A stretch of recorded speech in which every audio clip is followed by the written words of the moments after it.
Alliances are supposed to be built on trust. Shared values, mutual defense, collective security. That is the story the modern world is taught about American alliances. NATO, the European Union, Japan, South Korea, these are presented as partnerships of equals, bound together by common interests and democratic ideals. But beneath the language of friendship lies a harsher reality. In the modern global order, loyalty is not enforced by treaties or ideals. It is enforced by money, and more specifically, by the US dollar. To understand how the United States weaponized the dollar against its own allies, you first have to discard the comforting assumption that allies are exempt from pressure. In a system where one country controls the currency, the payment rails, and the liquidity of global trade, there are no true equals, only varying degrees of dependence. The dollar did not become the world's reserve currency by accident. After World War II, the United States emerged as the dominant industrial, military, and financial power. Bretton Woods institutionalized that dominance. The dollar became the backbone of trade, reserves, and reconstruction. At first, this system felt cooperative. America supplied liquidity, Europe and Japan rebuilt, growth followed. But even in its earliest days, the system contained an imbalance. Allies needed dollars to trade, import energy, and stabilize their currencies. The United States did not need their currencies in return. This asymmetry created leverage long before it was openly used. For decades, this leverage remained mostly dormant. During the Cold War, unity mattered more than discipline. Allies were tolerated, even when they diverged. But as the geopolitical landscape shifted, the logic of the system changed. Once existential threats faded, alignment was no longer about survival, it was about compliance. And that is when the dollar quietly transformed from a shared tool into a disciplinary one. Unlike enemies, allies are deeply integrated into the dollar system. Their banks clear transactions through New York. Their corporations borrow in dollars. Their reserves are held in U.S. assets. Their financial stability depends on access, predictability, and trust. That integration is often described as strength. In reality, it is exposure. The weaponization of the dollar against allies does not look like sanctions in the traditional sense. There are no sweeping embargoes. No dramatic announcements. Instead, pressure is applied through regulations, fines, exclusions, and selective enforcement. It is deniable, technical, bureaucratic, and devastating. Consider how financial rules are enforced. U.S. law extends far beyond U.S. borders when dollars are involved. Any transaction that clears through a U.S. bank, meaning most global transactions, falls under American jurisdiction. This gives U.S. regulators extraordinary reach. European banks, Asian corporations, and Middle Eastern institutions can be fined, restricted, or cut off for violating U.S. rules, even when those rules contradict their own government's policies. This is not theoretical. It has happened repeatedly. Allied banks have paid billions in fines. Not for crimes committed in the United States, but for activities deemed unacceptable by U.S. authorities. In many cases, these activities were legal or even encouraged by their own governments. The message was clear. Alliance does not grant immunity. What makes this form of power especially effective is that it bypasses politics. There is no vote, no treaty revision, no diplomatic negotiation. Decisions are framed as technical enforcement, not geopolitical coercion. But the outcomes are deeply political. Companies change behavior, governments adjust policy. Entire sectors retreat from markets, not because their leaders decided to, but because access to dollars was at risk. This creates a hierarchy within alliances. Countries closest to the dollar center enjoy flexibility. Those further out absorb the cost. Disagreements are tolerated only up to the point where they threaten financial alignment. Beyond that, pressure increases not through armies or tariffs, but through compliance regimes. Over time, this reshapes alliances from partnerships into dependencies. The most striking feature of this system is how normalized it has become. Allies rarely describe financial pressure as coercion. They frame it as market forces, regulatory standards, or risk management. But markets do not find banks. Regulators do. And regulators answer to power. By the time pressure is felt, it is already too late to resist. Banks withdraw. Contracts are canceled. Insurance disappears. Governments are left managing consequences they did not choose. This is the opening truth of modern monetary power. The dollar does not distinguish between friend and foe. It distinguishes between compliance and deviation. And once money becomes the language of enforcement, alliances stop being voluntary arrangements. They become conditional memberships. Once financial leverage became normalized, it no longer needed dramatic gestures to be effective. Power expressed through rules is often more durable than power expressed through force. For America's allies, the weaponization of the dollar began to feel less like punishment and more like an inescapable condition of participation. At the center of this system is compliance. Global finance operates on trust, but trust today is defined by regulatory approval. Anti-money laundering rules, counterterrorism financing standards, sanctions compliance, and reporting requirements form an invisible web. On paper, these standards exist to prevent crime and instability. In practice, they also function as a gatekeeping mechanism, one overwhelmingly shaped by use priorities. Because the dollar touches almost every international transaction, U.S. standards become global standards by default. Allied banks are required to follow them, even when doing so undermines national policy or economic interests at home. Failure to comply does not result in debate, it results in exclusion.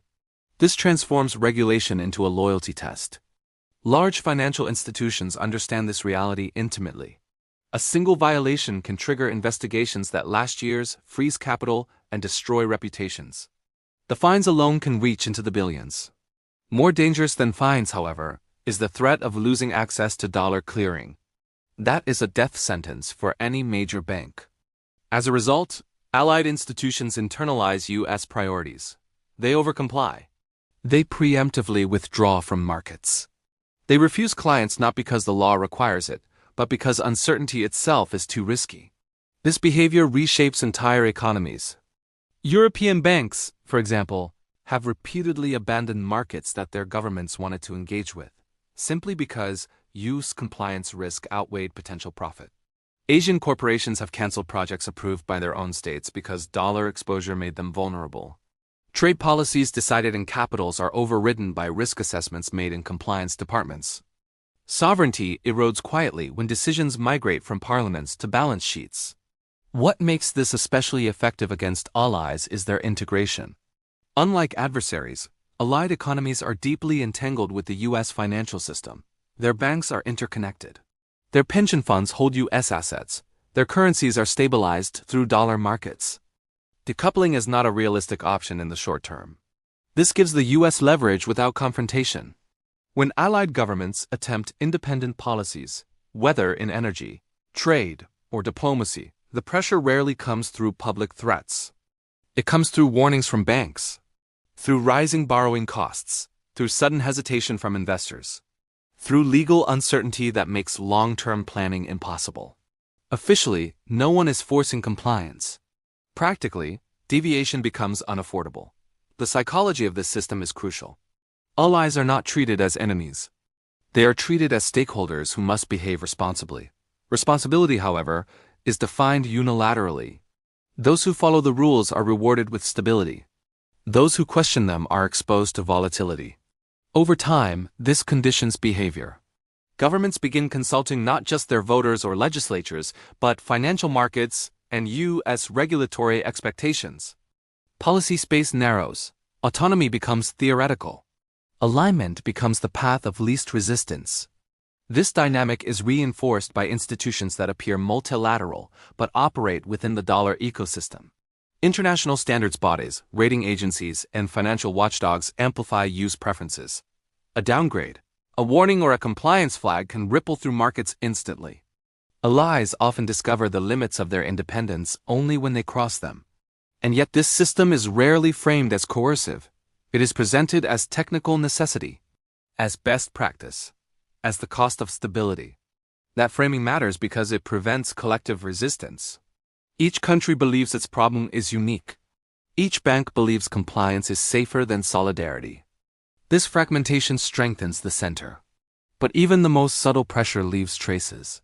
Over time, allied leaders begin to recognize patterns. Disagreements that align with U.S. interests resolve smoothly. Those that don't encounter friction. Financial risk appears selective, not random. Once that realization takes hold, trust begins to change shape. The dollar remains indispensable. But it no longer feels neutral.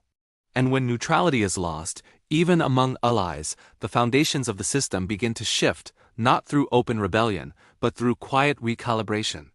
Money, after all, is not just a medium of exchange. It is a map of power. The true test of any alliance is disagreement. As long as interests align, cooperation feels natural. But when priorities diverge, power reveals itself. For many U.S. allies, it was during moments of open policy disagreement that the dollar's hidden role became unmistakable. These moments did not begin with confrontation. They began with independence. Allied governments occasionally pursued policies that reflected domestic interests rather than U.S. preferences, energy, strategies, diplomatic engagements, industrial policies, or trade agreements. On paper, these decisions fell well within their sovereign rights. In practice, they triggered a familiar sequence of financial consequences. The pattern was subtle but consistent. Banks grew cautious. Credit tightened. Insurance premiums rose. Investors hesitated. Legal warnings multiplied. No official announcement was made. No explicit threat issued. Yet the cost of defiance became measurable almost immediately. One of the most revealing aspects of dollar-based pressure is its plausibility. Every financial reaction can be justified individually. Markets are nervous. Risk has increased. Compliance standards are unclear. But taken together, these reactions function as a coordinated response, one that does not require coordination. This is how financial power works when it is fully embedded. Allied governments quickly learned that disagreement carried asymmetric costs. The United States could absorb financial friction with ease. Its allies could not. Their currencies were smaller. Their banks more exposed. Their economies more sensitive to capital flows. Even temporary instability could carry political consequences at home. As a result, policy choices were increasingly filtered through a financial lens. Not, is this good for us? But can we afford the market reaction? That distinction matters. It marks the point where sovereignty becomes conditional. Nowhere was this more visible than in cases where allied policies directly conflicted with U.S. strategic goals. When that happened, the dollar acted as an arbitrator. The side with less exposure could hold its ground. The side with more exposure adjusted. What made this especially effective was the absence of clear accountability. Financial pressure has no single author. Governments can deny intent. Regulators can point to rules. Markets can claim independence. Yet the outcome remains the same. Compliance is restored. For allied populations, the experience is confusing. Leaders appear to reverse positions without explanation. Projects are delayed or cancelled. Strategic ambitions quietly fade. Official rhetoric remains unchanged, but policy shifts occur behind closed doors. This gap between democratic mandate and economic constraint creates long-term tension. Citizens are told they are sovereign. Their governments discover they are solvent only under certain conditions. The dollar's role in this dynamic is not always visible, but it is central. Because so much global finance runs through dollar-denominated channels, the U.S. effectively controls the speed and direction of capital flows. It does not need to command markets. It only needs to influence the rules under which they operate. That influence is enough. Over time, allied states adapt. They build policies designed not to maximize national interest, but to minimize financial exposure. Strategic ambition gives way to risk management. Bold initiatives are replaced with incrementalism. This has profound consequences for global politics. Alliances become less about shared goals and more about acceptable boundaries. Unity is maintained not through persuasion, but through constraint. The system remains stable but rigid. And rigidity carries its own risks. When allies feel constrained rather than consulted, frustration accumulates. It may not surface immediately. It may not take the form of open defiance. Instead, it appears as hesitation, as hedging, as quiet efforts to reduce dependence. This is where the long-term cost of dollar weaponization against allies becomes apparent. Each episode of financial pressure teaches the same lesson. Independence has a price. Over time, allies begin asking whether that price can be lowered. Not eliminated, but reduced. They explore alternatives cautiously: regional financing, local currency settlement, strategic industries shielded from dollar exposure.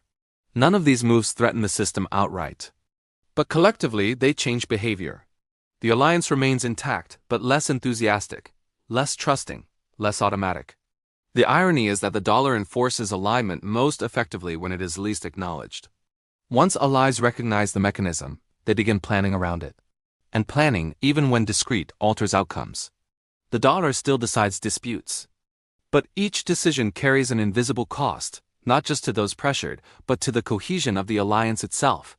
Power maintained through dependency is powerful. Power maintained through consent is durable. When the two diverge, even the strongest systems begin to strain. Financial pressure works best when it feels unavoidable. For decades, U.S. allies accepted dollar dominance not as a policy choice, but as a fact of nature like gravity or weather. Trade was priced in dollars. Reserves were held in dollars. Debt was issued in dollars. There was no alternative because there had never been a need to imagine one. That assumption began to crack not with rebellion, but with caution. Allied governments did not wake up one morning determined to challenge the dollar. What changed was their risk calculation. After repeated episodes where access to finance became conditional on political alignment, dependence no longer looked efficient. It looked fragile. And fragility demands insurance. The first response was not confrontation, but diversification. Central banks slowly adjusted reserve compositions. Not dramatically, no headlines, no declarations, but enough to signal concern. A few percentage points shifted here, another there. Gold holdings quietly increased. Bilateral swap lines multiplied. These were defensive moves, not ideological ones. At the same time, allies began rethinking payment infrastructure. Systems that once existed only as backups were expanded. Regional settlement mechanisms were discussed more seriously. Cross-border trade agreements experimented with local currency settlement, not to replace the dollar, but to avoid relying on it exclusively. This distinction matters. The goal was not independence. It was optionality. In a dollar-dominated world, optionality is power. Multinational corporations followed a similar logic. Firms headquartered in allied countries began restructuring operations to reduce exposure to U.S. jurisdiction. Supply chains were redesigned. Financial subsidiaries were relocated. Contracts were rewritten with contingency clauses. None of this appeared dramatic in isolation. But together, it represented a shift in mindset. For the first time, allies were planning for scenarios where dollar access might not be guaranteed. This shift had political implications as well.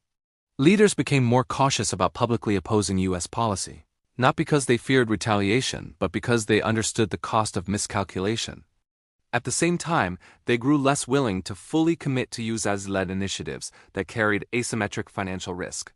Trust, once automatic, became conditional. This is the paradox of financial coercion among allies. It produces compliance in the short term, but skepticism in the long term. Each successful application reinforces the incentive to hedge against future pressure. And hedging, by definition, reduces leverage. From Washington's perspective, these developments were often dismissed as symbolic or insignificant. The dollar remained dominant. Markets remained deep, liquidity remained unmatched. All of that was true, but dominance is not binary, it exists on a spectrum. And the most important changes occur not at the top, but at the margins. As allies diversified incrementally, the system became more complex. More pathways meant more friction. More options meant more negotiation. Financial decisions that once flowed automatically now required consultation. This slowed coordination. It also changed the tone of alliances. Cooperation increasingly resembled contract management rather than partnership. Compliance was replaced by calculation. Shared values were still invoked, but behind them sat spreadsheets. Another consequence emerged within allied domestic politics. When citizens began noticing that national policy was constrained by external financial considerations, resentment grew. It did not always target the United States directly. Often, it manifested as skepticism toward globalization, institutions, or elites, but the root cause was the same. People sensed that decisions were being made elsewhere. This perception weakened governments internally. Leaders caught between alliance obligations and domestic accountability found themselves boxed in. Every major decision carried financial consequences that voters neither saw nor understood. Democracy strained under invisible constraints. Ironically, the dollar's role in enforcing stability also made political systems less resilient. By externalizing discipline, it reduced flexibility. By smoothing markets, it hardened politics. Over time, allies began seeking not escape but balance. They wanted continued access to dollar liquidity without surrendering full autonomy. They wanted security guarantees without economic vulnerability. This is an impossible equilibrium. A system built on centralization cannot offer decentralization on demand. As a result, friction increased not explosively, but persistently. Negotiations grew longer. Commitments grew narrower. Ambitions shrank. The alliance structure remained intact, but its character changed. What had once been a shared project increasingly resembled a managed dependency. And dependencies, even friendly ones, breed discomfort. The dollar still ruled global finance. But it now ruled over a landscape filled with contingency plans, escape valves, and quiet resistance. The weapon remained powerful, but its use had taught its targets how to absorb the blow. The question was no longer whether the dollar could be used against allies. The question was how many times it could be used before the system that made it powerful began to erode from within. By the late 20th and early 21st centuries, the U.S. had perfected a strategy few countries could match. Financial influence leveraged through the dollar. It was elegant, invisible, and devastatingly effective. Yet every advantage came with hidden costs, both for Washington and for the global system it controlled. The first cost was political credibility. When the United States wielded the dollar as a weapon against its allies, it undermined trust. Allies knew that cooperation was conditional, and that even the closest partner could be financially coerced if national interests diverged. Diplomacy became transactional rather than strategic, and the intangible bonds that once defined alliances were replaced by calculations of exposure, risk, and leverage. Allies began to ask uncomfortable questions. Could the U.S. truly be counted on during crises if financial interests were at stake? Could global coordination survive when the price of dissent might be exclusion from capital markets or punitive sanctions? These questions reshaped not only foreign policy but internal governance. Leaders faced domestic pressure to safeguard sovereignty against external financial coercion, creating a constant tension between alliance commitments and national self-interest. Economically, the weaponization of the dollar created both strength and fragility. On one hand, it allowed the U.S. to run persistent deficits, finance wars, and support strategic initiatives with minimal immediate cost. On the other hand, it created dependencies that could backfire. Dollar-denominated debt proliferated worldwide, meaning that systemic shocks or a loss of confidence in the U.S. economy could ripple across allies' financial systems. The dollar's dominance became a double-edged sword. It provided liquidity and influence but also concentrated risk. This concentration of risk was visible in moments of financial stress. During the Asian financial crisis of 1997–1998, countries heavily dependent on dollar funding had to scramble to secure emergency liquidity. They relied on swap lines from the Federal Reserve or the International Monetary Fund, effectively paying for their survival through instruments controlled or heavily influenced by Washington. Even allies found themselves navigating a system in which access to stability came at the cost of strategic flexibility. Yet the U.S. also faced constraints. Weaponizing the dollar required careful calibration. Excessive use risked driving allies to seek alternatives. Incremental diversification by other nations' regional payment systems, alternative reserve currencies, or bilateral trade arrangements threatened to erode the dollar's unchallenged supremacy over decades. The more the U.S. relied on dollar coercion, the more incentives it created for others to reduce dependency. This is the paradox of financial power. Leverage breeds resistance over time. In addition to these economic and political costs, the social consequences were significant. Populations in allied countries began to notice the influence of external finance on domestic decisions. When sanctions threatened local industries, jobs, or access to critical goods, resentment often followed. Public opinion became a subtle but potent check on U.S. influence. Citizens could pressure governments to resist financial coercion or diversify away from dollar dependence, creating political constraints even in countries historically aligned with Washington. Technology and globalization accelerated these dynamics. Digital currencies, blockchain solutions, and cross-border payment networks began offering viable alternatives to traditional dollar settlements. Nations and corporations explored these systems to reduce reliance on the U.S. financial infrastructure. While adoption was slow, the trends signaled that the financial landscape might not remain permanently dominated by a single currency. The very tool that had extended U.S. influence could, in time, foster the conditions for its own dilution. For Washington, this meant strategic thinking had to evolve. Dollar dominance could no longer be treated purely as a weapon. It had to be managed as a fragile ecosystem. Maintaining influence required balancing coercion with incentives, sanctions with engagement, and discipline with trust. Misuse could destabilize not only allies but the broader global system that underpinned U.S. economic power.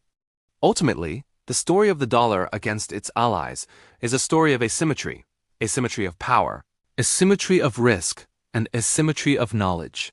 For decades, the U.S. benefited from structural advantages few could challenge. But structural advantage is never permanent. As allies hedge, diversify, and innovate, the landscape of influence shifts. Financial weapons do not rust or decay like steel, but their effectiveness depends on the willingness and ability of others to remain within their orbit. The dollar remains dominant, but it carries lessons often invisible in financial statements. That coercion breeds contingency, that power generates countermeasures, and that even the most potent weapon can be mitigated by strategic foresight. For allies, it has been a lesson in resilience. For the U.S., it is a lesson in moderation. In the end, the weaponization of the dollar reveals the limits of financial influence. It shapes behavior, enforces compliance, and can redefine global politics. Yet it also exposes vulnerabilities, sows mistrust, and invites innovation from those subjected to its reach. The world continues to revolve around the dollar, but the lessons of its use against friends and allies remind us that no advantage, economic, military, or political, is absolute. Power exercised without consideration for long-term consequences plants seeds of adaptation. And adaptation, over time, reshapes the very system it once seemed to serve.